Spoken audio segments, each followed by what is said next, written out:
一開始完全不知道 GP 這個東西到底是什麼，只能到你註冊的那個 GP 去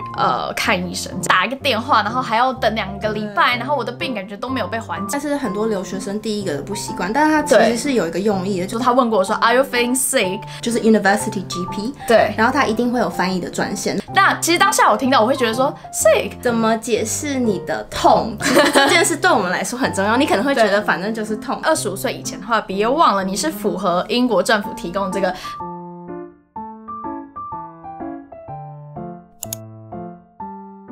Hello， 大家，我是 Marine， 歡迎來到今天的 Coffee Chat with Us。今天要跟大家分享的主題呢是留學生在英國就醫一定要知道的5件事。那為什麼今天的標題是 Coffee Chat with Us 呢？因為今天呢，我要邀請到一個住在 Manchester 的神秘嘉賓來我的頻道，跟大家一起分享今天的影片主題。那我們就 Hello， 我是 Jennifer， 我現在是在 University of Manchester 曼大的醫學生，然後我自己也有一個 YouTube 頻道，主要是在記錄我在醫學院裡面的生活。沒錯，太棒了。然後今天呢的影片主題就是要來跟大家好好的聊聊一下，就是作為一個英國留學生呢，來英國就是一些就醫啊、看 GP 上面的一些細節分享，然後還有一些值得留意的小 pebble。那如果你也對今天的影片感興趣的話，我們就一起往下看吧。第一個主題呢，就是要跟大家來聊聊說，一落地呢，請大家要記得去註冊 GP， 因為像我自己呢，從台灣剛過來英國留學的時候，我其實一開始完全不知道 GP 這個東西到底是什麼，所以 Jennifer 可以跟我們分享一下 GP 這個詞到底是全名是什麼嗎？ OK，GP 就是 General Practitioner， 它基本上中文的翻譯就是家庭醫師。然後它在英國主要就是看一個人長期，所以就是比如說從小到大，或者從壯年到老年，是做一個長期的醫療照顧。就有點像是社區醫生對的那一種概念，他会是只看這個社區的這些居民這樣子。就是跟台灣其實蠻不一樣，因為台灣我們其實就是你想要去開 A 診所，你就直接 walk in 進去，然後去那邊填寫你的病歷啊，然後今天又想去 B， 你就直接去 B。可是，在英國這邊其實是不行的，因為你必須要就是在網絡上，就是英國這個醫療系統上面去輸入你現在現居地址的一個 postcode， 也是郵政編碼，然後系統會幫你匹配出就是你可以註冊在你家附近的幾所這種社區醫院。然後呢，你註冊完之後呢，如果你之後有什麼一些病痛啊，需要求助醫生的時候，你就只能到你註冊的那個 GP 去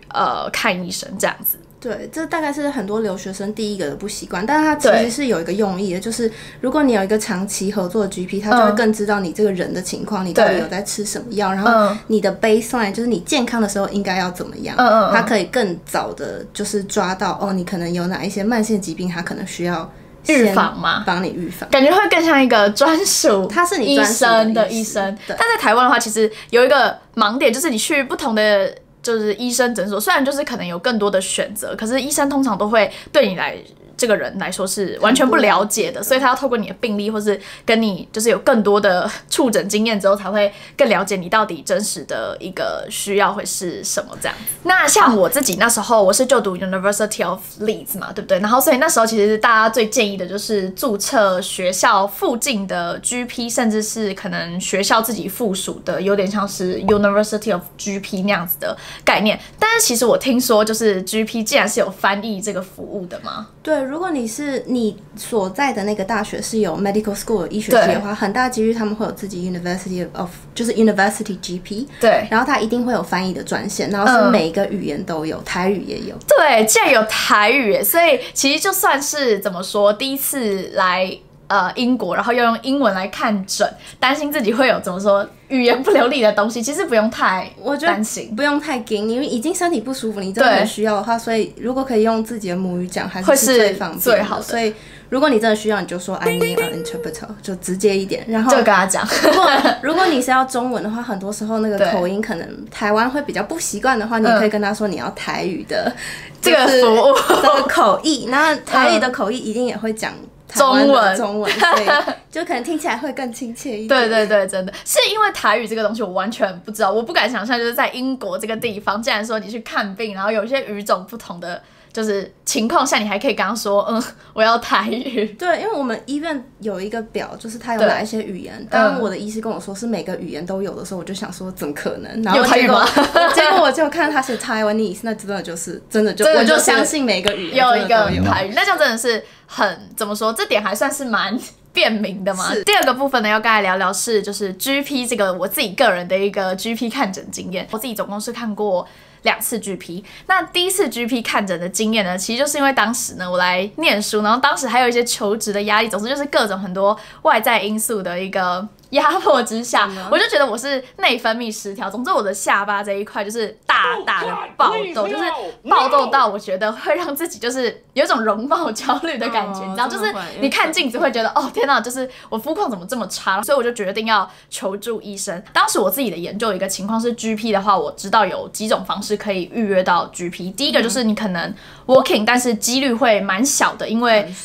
還是要看當天的看診安排。那第二個大家就是英國最喜歡的東西就是打電話，英國真的很喜歡什麼事情都是打電話進行的，所以當時我也就是打了電話到我的這個 GP 診所，然後去進行一個預約。但是我覺得有時候可能因為這個人數的控管問題嘛，所以當時我被預約到的時間其實會稍微的比較久，可能會跟你說2個禮拜之後再來之類的。所以後來我又有找到第3個方法，就是在我註冊那個 GP， 如果他是有自己專門的有點像線上系統的話，因為像我那個是 University of GP 嘛，可能他們的系統是更完善的，所以他們有一個專門自己的小小預約系統。那我就在上面很順利的預約到了一個時間，然後我就在指定的時間，然後過去看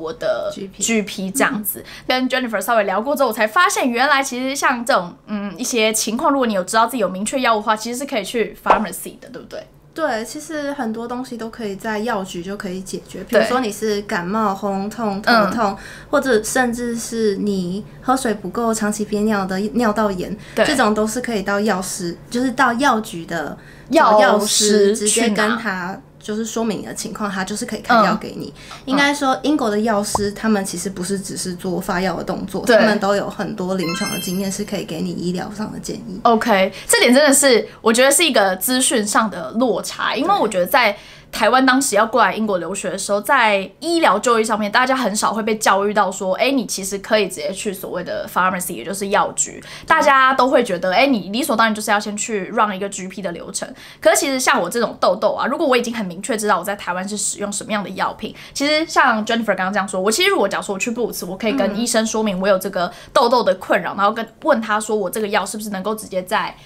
藥局被領到的。有些藥是可以的，當然也是有部分是也許需要有医師才能開藥，因為管制藥還是就是沒有辦法領，所以這點大家可以要再多多注意哦。好，那再來呢，就是我自己一個小小的問題，就是既然像我們剛上一個片段聊到這麼多，就是 pharmacy 既然是這麼的一個好用又便民的方式，那到底英國這個系統存在 GP 這個體制的意義到底在哪裡？就像剛剛前面有提過，就是 GP 只是看一個人從小到大，或是從壯年到老年，所以他其實都是看一個長期的疾病，所以比如說氣喘啊，或者是慢性病、糖尿病、高血壓、高血脂，或者是基本的婦科疾病，這些都是 GP 的範疇。其實 GP 是看蠻多東西，它本來就不是為了看感冒而存在。OK， 所以就是如果說你是知道自己明確用藥的一個需求的話，可以去 pharmacy。可是如果你是例如有一些比較嚴重的疼痛部位的一些具體病灶的話，就可以去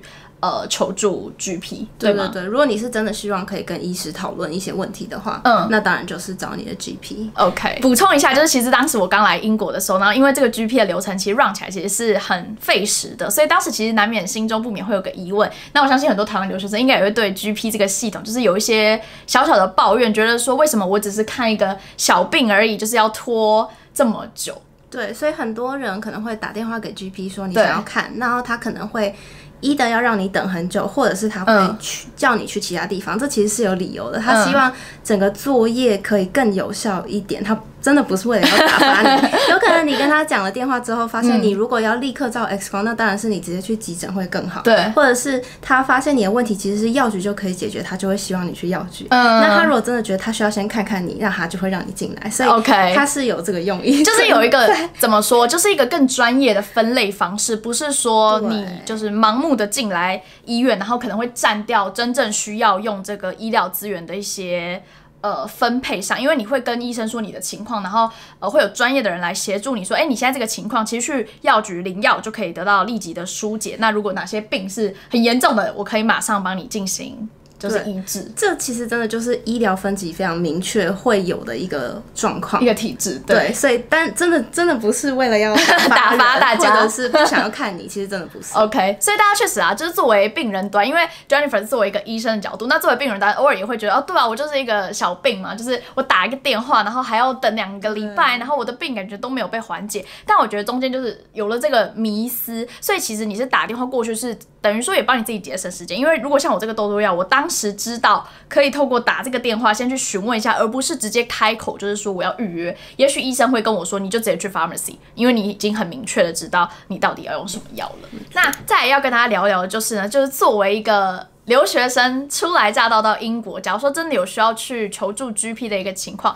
到底要做哪些事前準備，才可以幫助自己就是更好的跟醫生溝通，來減少一些就是資訊上的傳遞誤差呢？對，所以像剛剛 Marine 就有講說，他要準備就是照片或者是那些藥名到底是什麼，這是非常非常重要的。所以你如果可以準備一個 list， 就是你有在吃什麼藥，還有更重要就是你對什麼東西過敏，是食物過敏、海鮮過敏，或者是 nuts 過敏，或者是藥物過敏。像很多人會對 penicillin 有一個抗生素過敏，這個就是我們很需要知道，因為我們也不想開給你會讓你更過敏、更加劇的一個藥。跟大家補充一個還蠻有趣的，我自己一個小小的插曲吧。就我還記得那時候我去看 GP 的時候，我的 GP 有曾經問過我幾個問題，例如說他問過我說 Are you feeling sick？ 那其實當下我聽到我會覺得說 sick， 對啊，我就已經很不舒服了，為什麼你還要 double check 這件事？所以呢，其實我當下就是有點不太知道要怎麼回他。那 Jennifer 就是對这句話有沒有什麼解讀？對，这個我真的要補充一下，這也是我在急診上班的時候我才發現，這是一個語言上的落差。對，落差就是如果醫生在問你說 Have you been sick， 或者是 Are you feeling sick， 他其實是問你說你有沒有想吐。對，這個 sick 指的是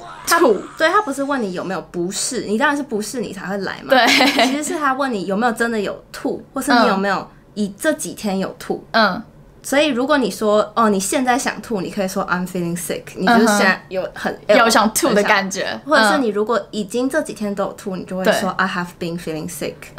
或者是 I have been vomiting， 你要直接一點可以這樣講，跟醫生說。那如果你真的有吐出東西的話，我真的很惡心，但是如果你可以把它拍起來的話，其實會減少很多你需要解釋的那個情境出現。對，沒錯，因為我們會想要知道你吐了多少，你吐的顏色是什麼，還有你吐的東西是什麼，跟有沒有血。OK， 所以那個畫面會非常好笑，就是你就出來之後，你要等一下，然後趕快把你的那個的東西拍起來，然後到醫生問你說 Are you feeling sick 之後就說 Yes， 那你再秀這個圖片。我們不會害怕看到，所以如果你拍起來的話，醫生好偉大。然後還有另外一個呢，就是我們會想要知道，就是你整個身體不適的一個時間軸。比如說，如果你這是一個7到10天的一個症狀，你是哪一天開始發燒，哪一天肚子痛，哪一天開始吐或者是拉肚子，有這個時間軸會非常非常的方便。然後另外一個就是，如果你是肚子痛的話，就是可以稍微學一下要怎麼解釋這個痛，因為肚子痛是你可能有抽痛，你是悶痛，還是你是刺痛，這些字就是我們就放在旁邊，就比如說，對，大家可以參考。Sharp 就是刺痛，痘就是悶悶的，或者 cramping 是抽痛，或者是 sore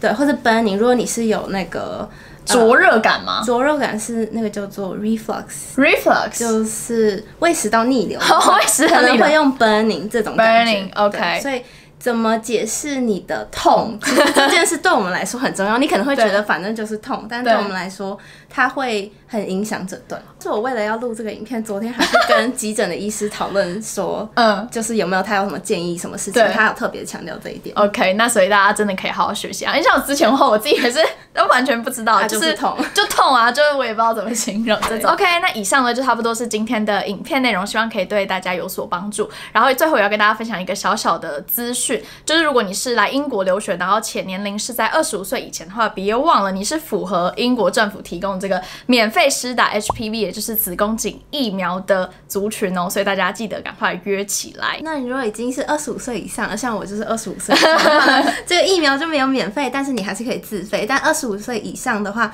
你就會收到你的 GP 的簡訊說你可以做母片，那也是免費的。OK， 所以大家記得看起來。那如果呢，你对於晚上約不到 GP， 或是你的病呢是稍微比較緊急，需要到急診的處理，更好奇的話呢，別忘了移步到 Jennifer 的頻道，我們的下集會在那邊進行，然後大家也可以更深入的了解。那我們就謝謝 Jennifer 來上我們的 Coffee Chat with Us， 也是我頻道的第一個訪談來賓，稍微破除一些迷思。一定有，我覺得一定有。好啦，那就喜歡我們影片，別忘了幫我們訂閱、按讚、分享咯。那我們就下支影片再見，拜拜。